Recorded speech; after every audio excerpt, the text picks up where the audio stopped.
আল্লাহ রাব্বুল আলামিন পরিষ্কার বলে দিয়েছেন কিছু বিশেষ মানুষকে গোপনে দান সৎকার করতে হবে।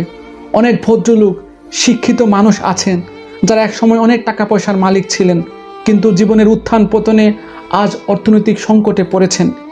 তাদের উত্তম ব্যক্তিত্বের কারণে, লজ্জাশীলতার কারণে তারা অভাব অনটনে মানুষের কাছে সরাসরি হাত পাততে সাহস পান না।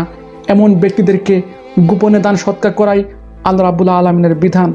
দেখেছেন আল্লাহ রাব্বুল আলামিনের বিধান কত সুন্দর।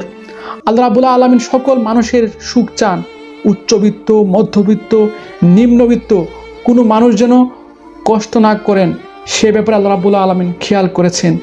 তিনি গোপনে দান সৎকারীদের উৎসাহ দিতে গিয়ে আমাদের আলোচ্য আয়াতগুলোতে পরিষ্কার বলে দিয়েছেন, যারা গোপনে নিজেদের সম্পদ ব্যয় করে, নিজেদের সম্পদ আল্লাহ রাস্তায় দান করে, তাদের মালিকের দরবারে তাদের এর দানের প্রতিফলন সুরক্ষিত রয়েছে।